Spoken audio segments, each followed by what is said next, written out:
राजा, लंकाधीश आत्मलिंग घेऊन लंकेस पोहोचता कामा नये.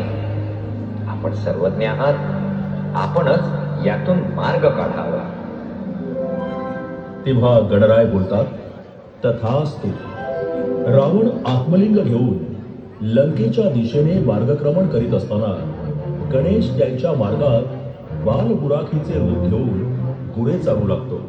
सूर्यास्त जवळ येऊ लागल्या कारणाने रावणाची संध्या विधीची वेळ झालेली असते आणि आत्मलिंग तर जमिनीवर ठेवू शकत नाही. या चिंतेत असताना त्याला गुरे राखीत असलेला गुराखी दिसतो. रावण त्या गुराख्यास विनंती करतो, हे बालका, मी समुद्रात जाऊन संध्या करून येईपर्यंत हे आत्मलिंग सांभाळावे आणि मी येईपर्यंत ते जमिनीवर ठेवू नकोस.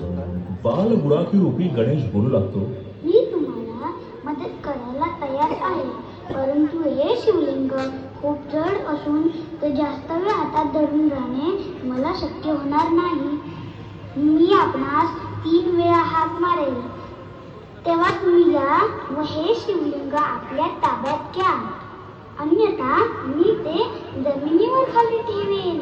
गुराख्याचे म्हणणे मान्य करून रावण संध्येस निघून जातात.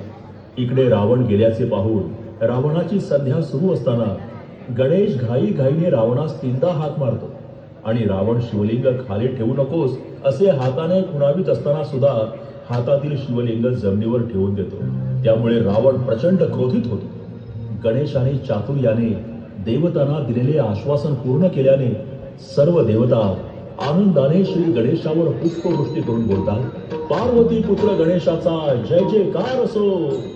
त्यामुळे रावण अधिकच संतापतो आणि सर्व शक्तीनिशी आत्मलिंग जोर जोरात हलवून उचलण्याचा प्रयत्न करतो.